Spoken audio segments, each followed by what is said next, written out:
Hey guys, welcome in and welcome back. I am Stacey, and today I'm going to assemble this 3D box. I received this from Temu, and this is a requested video.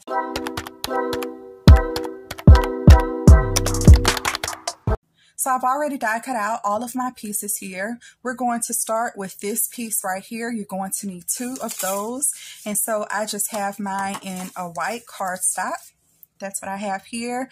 On one of them, you don't need this flap, so I'm just going to pick this one and cut off the flap. This is what we have, and this will be my front side. This is going to be my back side, and I still have a little piece of tape on here. This is some low-tack tape. I left the tape on here to show you guys how I cut out the center.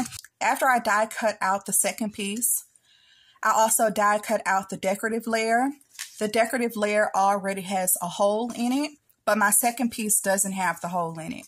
So what I did was just line this up to where I wanted it.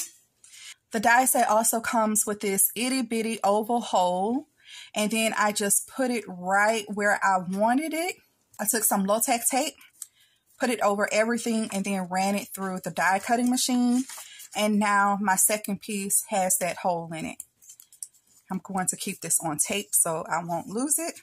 So for the decorative layer, I only needed to cut one of these. This is the largest rectangular piece in the die set. You'll need 2 of these, and they'll be the decorative layer for the front and back of your box. This is the next size down rectangle in the die set. You can use 1 or 2 of these. I used 2 of these. These will actually be the bottom of the box.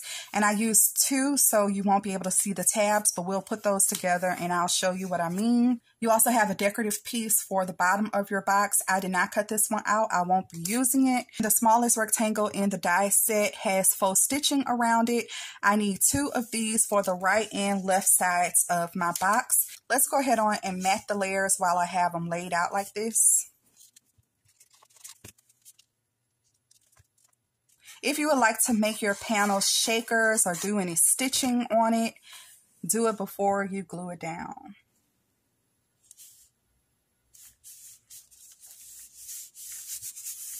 This is what we have with all of the layers matted. I also went ahead and folded and burnished all of the little score lines here. And now let's assemble our box. While I have these 2 pieces flat and side by side, I'm going to apply some glue to both flaps.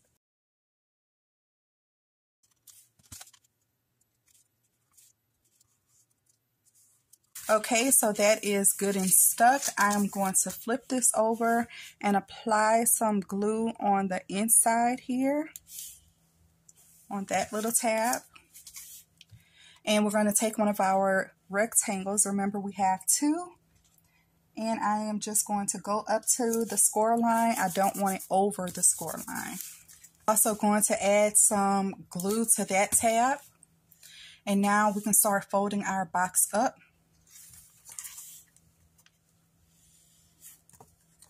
I'm going to burnish this.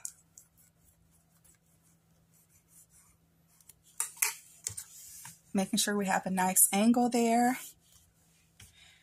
And now I can do the same for these 2 tabs. I'm just going to apply a little bit of glue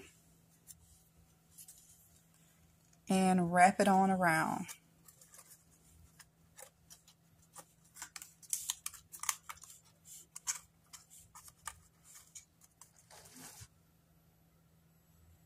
Okay, let that sit for a second. I'm going to take my little tool and make sure that's stuck good.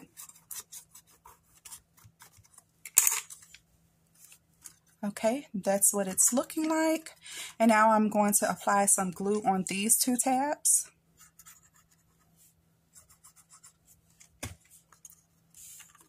And we want that inside of the box. Getting it as straight as possible. I'm just going to hold it for a second and let it set. Let's lay it on its side and make sure it's good and stuck.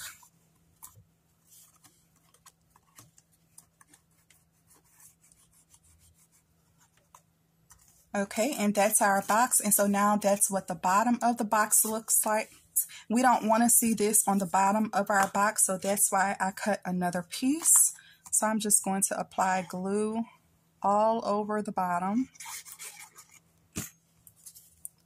And then we'll add this piece. That is perfect.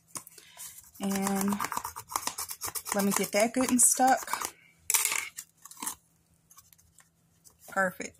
Okay, if you did cut out the decorative part for the bottom of the box, that would definitely fit like that. Or you can also line the inside of your box and cut another piece for that. And you guys, the box is pretty much complete now. Just fold in your corners, flip that over, and then you can add your ribbon for your closure or whatever you would like to do. So I'm going to do mine the same way that I did this one. But before I stop here, I think I'm going to create a little caddy to hold both of my boxes in, because I'm going to gift both of them at the same time. So I don't know, maybe a back-to-back caddy or a side-by-side caddy. That's pretty wide. So I think a back-to-back caddy. Yeah. Okay, let me go ahead on and work out the measurements for that, and I'll be back. Okay, you guys, I'm going to cross my fingers and hope that this works. So I have some really thick 110-pound weight cardstock here. This measures 5 1/4 inches by 5 inches, and I have scored 1 inch on all sides. I am just going to burnish my score lines really well.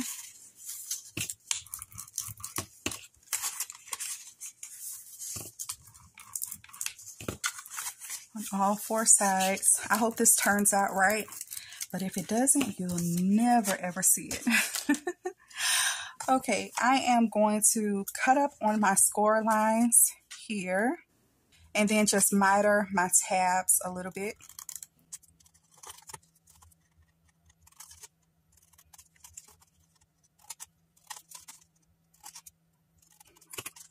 Now you can use whatever adhesive you want to use, glue or hot glue. I have my hot glue gun warmed up, so I'll just go ahead on and use this. Fold those tabs in.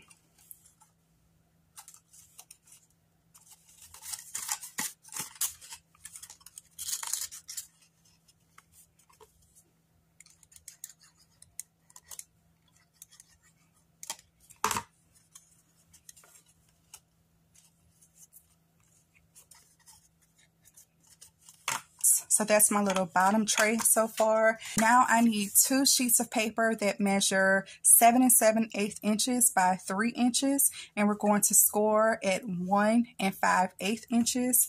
Go ahead and fold and burnish on those score lines as well. So you should have 2 sheets of paper that look like this. I'm going to glue them back to back and then stick them in this box. Oh my gosh, it really does fit. Let's see. Before I glue mine into the bottom of the box, I do want to do something decorative here. So we have some options. If you have a die that can create a hole, like a handle, you could definitely use a die. Maybe round the corners here.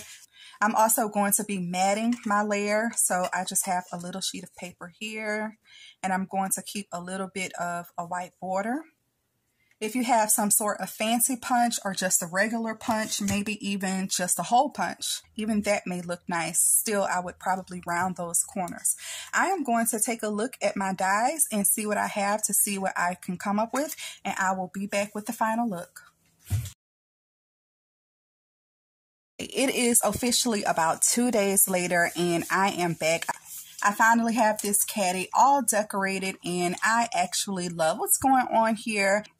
So this is both of the boxes, really cute. This is the one that we did on camera.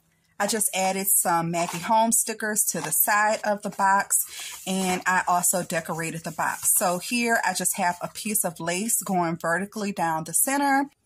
I sifted through my stash and found this embellishment that someone made for me in a swap. I added this cute little flower and this string to the top just to finish it off. I also added some lace all the way around the base, as well as this cute little die cut that I believe I also got from Temu, all around the base as well. And then I also added this cute little butterfly, and then I made this little butterfly cluster at the top. I've been making a ton of these little bitty rosettes. I have a ton of them here, literally.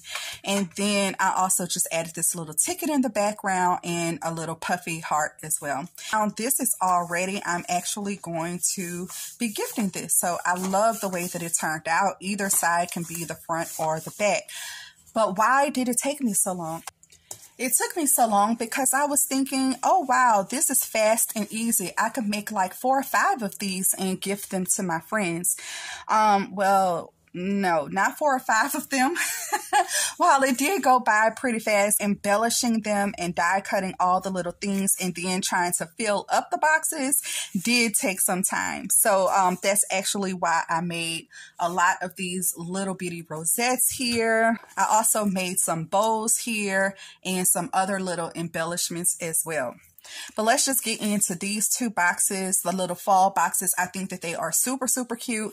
So I also recently just got the Boolicious fall cupcake die from Temu, and I was able to use some of the elements from the cupcake die, like the little stick that says, hey fall, some of the leaves in the background, this acorn right here. And yeah, I just pulled that from that die set and used it here. Let's go ahead and take a look at one of the boxes. So that's what it looks like. I did line the top.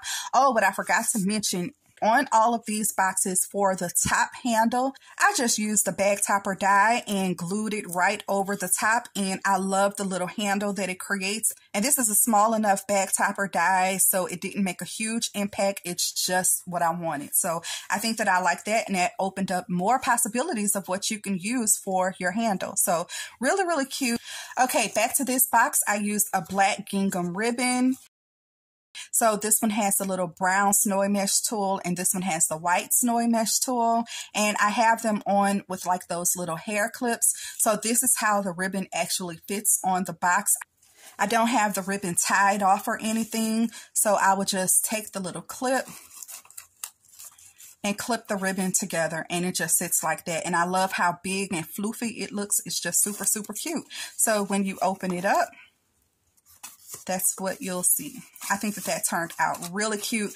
And when I do get around to making more of these, I am going to do the ribbon the exact same. I love the way that this looks. Okay, and so that is the clip back on the box. And I did this one the same way, but the leaf is a little bit different. And then I have a little ruffle cluster here that says autumn. On this one, it's the same. I just use this gold and off-white chevron ribbon. I do have the little acorns here with the little gem at the bottom. I think that is just so cute. And on this side, I didn't do much to the bag topper, so you can see that it's still pretty much a plain bag topper on this side, and still with that really cute bow. I just love the look of that bow. Like, it is everything to me. So I didn't really need much to decorate my back cover. And this is how I took my 3D box die, embellished them, and made this caddy or carrier to hold 2 of those boxes in.